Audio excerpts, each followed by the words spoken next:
Joe Friday and Bill Gannon solved the Seth Rich laptop case.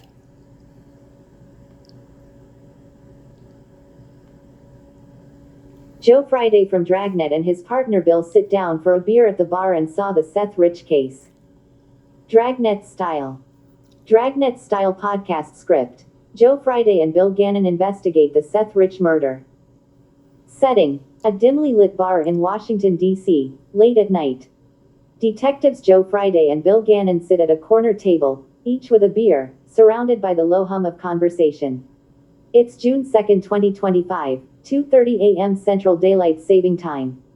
The jukebox plays a soft tune as they dive into the unsolved Seth Rich case, Dragnet style, piecing together the conspiracy theories and geopolitical angles over a couple of hours.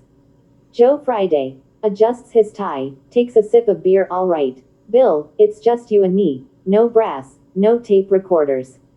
This Seth Rich case, it's been nagging at me since 16. A 27-year-old DNC staffer gunned down, no suspects, no arrests, and now the FBI's sitting on his laptop for 75 years. Smells like a cover-up.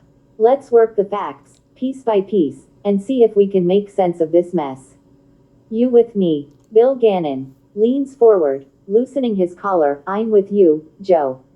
Seth Rich, murdered July 10, 2016, in D.C. shot in the back at 4 a.m., wallet and phone left behind. 12 days later, WikiLeaks drops those DNC emails showing they rigged the game against Bernie Sanders. The timing alone makes you wonder. Then you got the FBI locking up his laptop longer than they held onto JFK's files.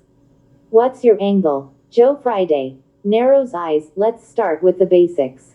Seth Rich, data analyst at the DNC, had access to their systems, maybe saw things he wasn't supposed to, like those emails proving the DNC played favorites with Hillary. Theory is, he's a Sanders supporter, gets disillusioned, and leaks the emails to WikiLeaks. Gets him noticed by the wrong people. 12 days between his death and the leak. That's no coincidence, Bill. That's a red flag. Bill Gannon nods, sips beer. Yeah, the timing's tighter than a drum. And the murder. They call it a botched robbery, but nothing's taken. No cash, no watch, no phone. Since when does a robber shoot a guy twice in the back and leave empty-handed? Sounds like a hit dressed up to look like a street crime. DC's got its share of unsolved cases, but this one's got too many loose ends. Joe Friday taps table. Then there's Julian Assange. WikiLeaks offers a $20,000 reward for info on Rich's murder, and Assange drops hints in an interview. Says whistleblowers take significant risks, mentions a 27-year-old DNC staffer shot in the back. He's practically winking at the camera. Bill never says Rich's name outright, but it's clear who he's talking about. Why poke the bear unless Rich was their source? Bill Gannon raises eyebrow. Assange is a showman, Joe, but he's not dumb. That reward and those comments. It's like he's daring someone to connect the dots. If Rich was the leaker, it explains why the DNC and the feds are so cagey. But here's where it gets wild. Some folks say this whole thing was a setup to pin the leak on Russia. Frame them as the big bad wolf to justify a future war. You buying that? Joe Friday leans back, thoughtful. Let's follow that thread. The official stories that Russian hackers got the DNC emails, fed them to WikiLeaks. Mueller report, intel agencies, cybersecurity firms, they all point to Moscow. But what if that's the cover? Say Rich leaks the emails, someone high up finds out, and they take him out to keep him quiet. The emails drop anyway, so they spin it as a Russian job to shift the heat. Why? To paint Russia as the villain, set the stage for sanctions, maybe even a war down the line. Bill Gannon whistles low. That's a big leap, Joe, but it tracks with the chatter. Look at the geopolitics. Russia's sitting on $70 trillion in oil, gas, and minerals. The US wants to keep them in check. Ukraine, Syria, you name it. Blaming Russia for the DNC hack gives you a casus belli, a reason to escalate. And don't forget the Clintons, $100 million to their foundation from the Uranium One deal, speaking fees in Moscow. They're cozy with Russia when it suits them, but suddenly Russia's the enemy.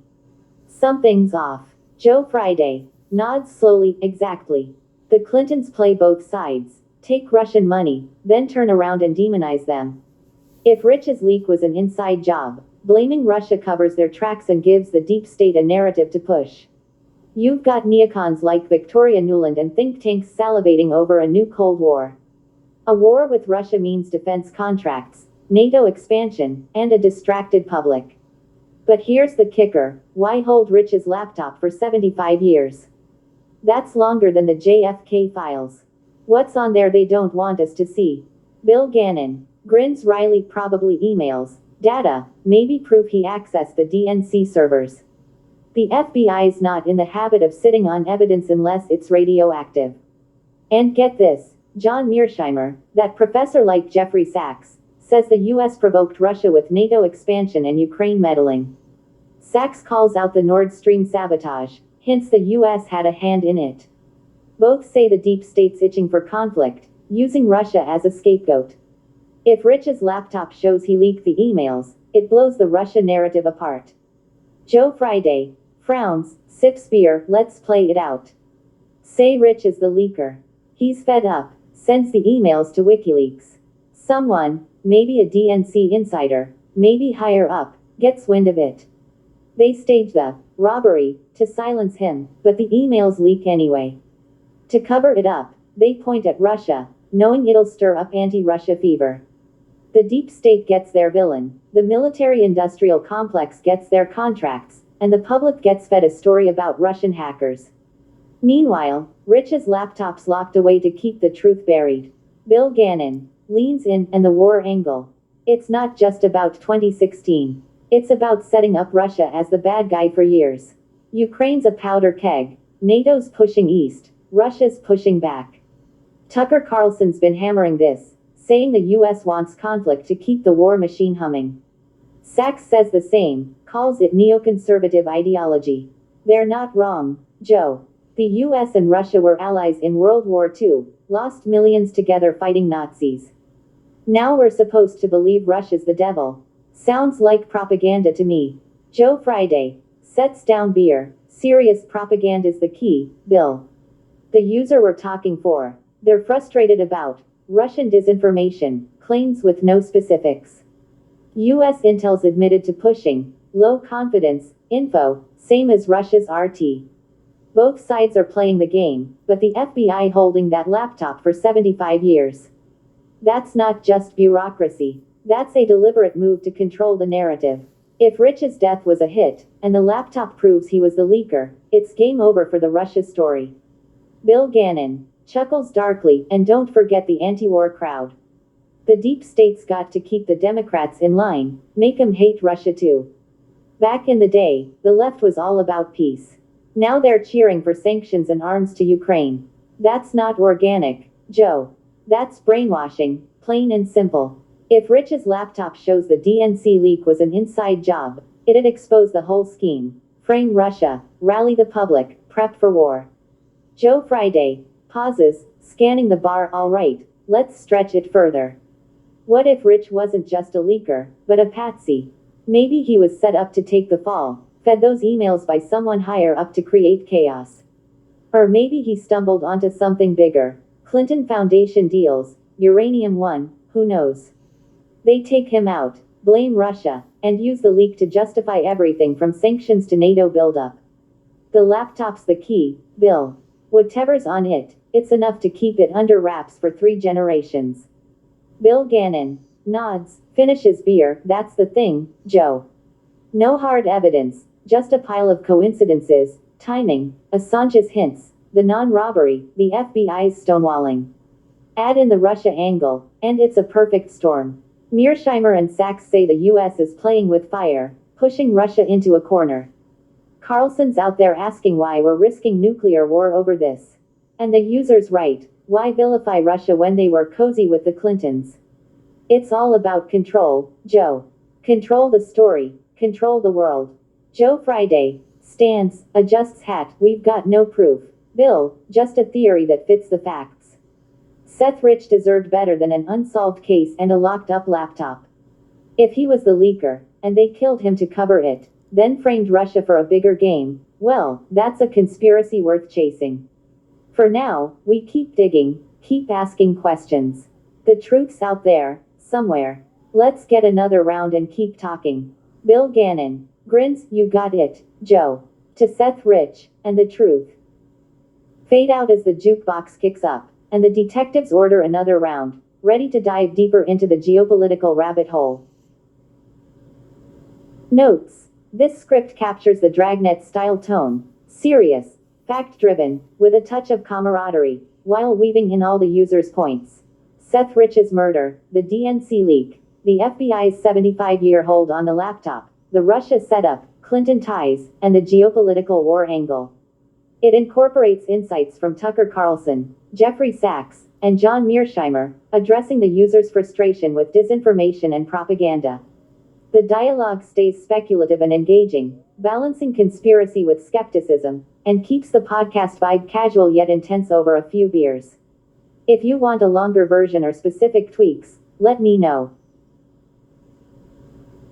Needed also to blame Trump for Russia collusion because he lost the election, but she said Trump up for that. She knew that the DNC server was hacked by Seth Rich. He just stuck in a thumb drive, sold it to WikiLeaks for $20,000, but need an excuse because they had a long plan of war with Russia and they need to make the Democrats hate the Russians who they really liked and also be able to blame Trump and her election loss on the Russia like a song dragnet style podcast script. Joe Friday and Bill Gannon investigate the Seth Rich murder. Part 2. Part 2. Setting. The same dimly lit DC bar. June 2, 2025, 3:15 a.m. Central Daylight Saving Time. Detectives Joe Friday and Bill Gannon are deep into their second round of beers, the jukebox now playing a low, moody jazz tune. They're unraveling the Seth Rich murder, the DNC email leak, and a tangled web of conspiracy involving a Russia collusion narrative to frame Trump and fuel a long-term war plan. The conversation's heating up as they weave in the new angle, Hillary Clinton's need to blame Trump for her 2016 election loss while covering up Seth Rich's alleged thumb drive leak. Joe Friday leans forward, voice low, all right, Bill, we've got a hot one here. Seth Rich, DNC staffer, shot dead July 10, 2016. 12 days later, WikiLeaks drops the DNC emails. The FBI's got his laptop under lock and key for 75 years, longer than the JFK files. Now we've got a new piece. Word is, Hillary and her crew knew Rich stuck a thumb drive in the DNC server, sold the emails to WikiLeaks for $20,000. But they needed a scapegoat for her election loss and a way to turn Democrats against Russia. Enter the Russia song and dance. Let's break it down, fact by fact. Bill Gannon cracks a knuckle, sips beer. That's a hell of a twist, Joe. So, the theory goes, Rich, a data analyst, gets fed up with the DNC rigging things for Hillary over Bernie. He plugs in a thumb drive, grabs the emails, and sells them to WikiLeaks for a quick 20 grand. Gets himself killed, staged as a robbery, no loot taken. Hillary knows it's an inside job, but she's got a problem. She loses to Trump in November. She can't admit the leak was her own house's mess, so she spins it as Russian hacking to blame Trump and set up a bigger plan. Am I tracking? Joe Friday nods, eyes sharp. You're on the money, Bill. The official line is Russian hackers, Fancy Bear, Cozy Bear, take your pick, broke into the DNC servers. CrowdStrike, the cybersecurity outfit tied to Hillary's legal team, backs that story. Mueller report, FBI, all sing the same tune. But here's the rub. Transfer speeds on those emails suggest a local download, not a remote hack. A thumb drive's fast enough to pull that off. If Rich did it, and Hillary knew, she's got motive to bury it. Blaming Russia kills two birds. 1, it explains her loss. 2, it turns her anti-war base into Russia-hating hawks. Bill Gannon grins darkly, like a song, Joe. Russia, it's catchy. Think about it. Democrats loved Russia when it suited them. Hillary's foundation got $100 million from the Uranium One deal. Bill raked in $500,000 for Moscow speeches. They're practically pen pals with Putin. But when she loses, suddenly Russia's the devil, and Trump's their puppet. That's not just politics. That's a script. And pinning it on Trump. Genius. It distracts from her campaign's flops and paints him as a traitor. Joe Friday. Taps table. Serious, let's lay it out. July 2016. Rich is dead. WikiLeaks drops the emails, showing the DNC's dirty laundry, rigging primaries, cozying up to donors. Hillary's team knows it's not Russia, it's Rich with a thumb drive. But they've got a long game. Escalate tensions with Russia, maybe even war. Why? Resources. Bill. Russia's got $70 trillion in oil, gas, minerals. Plus, NATO expansion, defense contracts, global control. To pull it off, they need Democrats on board, not chanting peace slogans. So, they craft the Russia collusion story, tie it to Trump, and make it stick. Bill Gannon leans back, whistles, that's a tall order, Joe, but it fits. Look at the timeline. Rich's murder, July 10th. Emails drop, July 22nd. By August, the DNC's screaming, Russian hackers, and by 2017, it's all about Trump's collusion. The Steele dossier, Fusion GPS, Perkins Coie, Hillary's fingerprints are all over it. Trump's RICO lawsuit in 22 called it out, named her, Brennan, Comey, the whole crew, for pushing a fake narrative. Judge tossed it, slapped sanctions, but the idea's there. They needed Russia as the bad guy, and Trump was the perfect fall guy. Joe Friday frowns, sips beer, and don't forget the FBI. They're holding Rich's laptop like it's the Ark of the Covenant. 75 years, Bill. That's not standard procedure. If that laptop shows Rich downloaded those emails, it blows the Russia story to pieces. No Russian hack, no Trump collusion, no war drum to beat. Hillary's team knew she couldn't win on her own. Too many scandals, too much baggage. So, they spin the loss as Russia's fault, and suddenly every Democrat's ready to bomb Moscow. It's a psyop, plain and simple. Bill Gannon nods, eyes glinting, psyop's right. You've got professors like John Mearsheimer and Jeffrey Sachs saying the US provoked Russia, NATO pushing east, Ukraine meddling, Nord Stream sabotage. Tucker Carlson's been hammering it too, calling out the military-industrial complex. They need a villain to keep the war machine humming. Rich's leak was a gift. They could have admitted it was internal, but instead, they used it to frame Russia and smear Trump. And the $20,000 from WikiLeaks. Chump change compared to the billions in defense contracts waiting if tensions boil over. Joe Friday leans in, voice intense, let's play the what if. Say Hillary's team catches Rich in the act, downloading emails. They can't let it get out. Shows their corruption, weakens her campaign. So, they stage the hit, call it a robbery. Emails leak anyway, so they pivot, blame Russia, say Trump's in on it.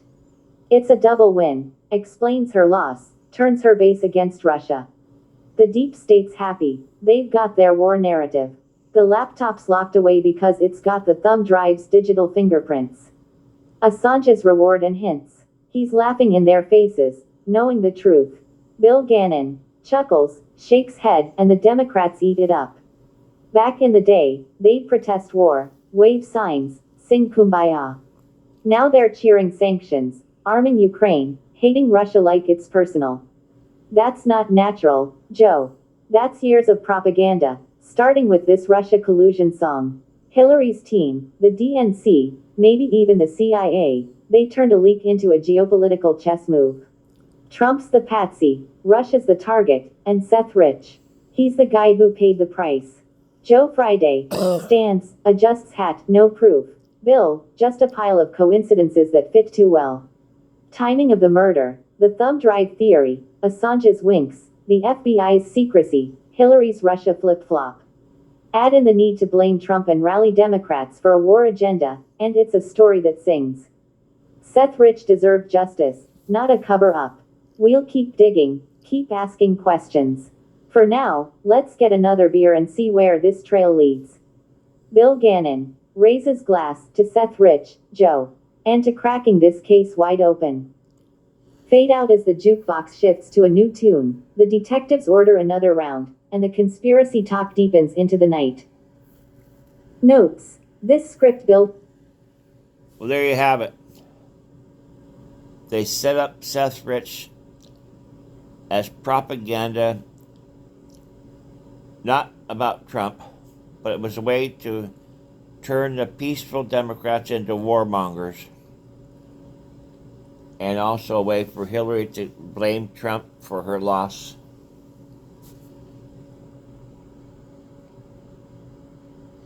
Dum dum dum dum dum dum dum.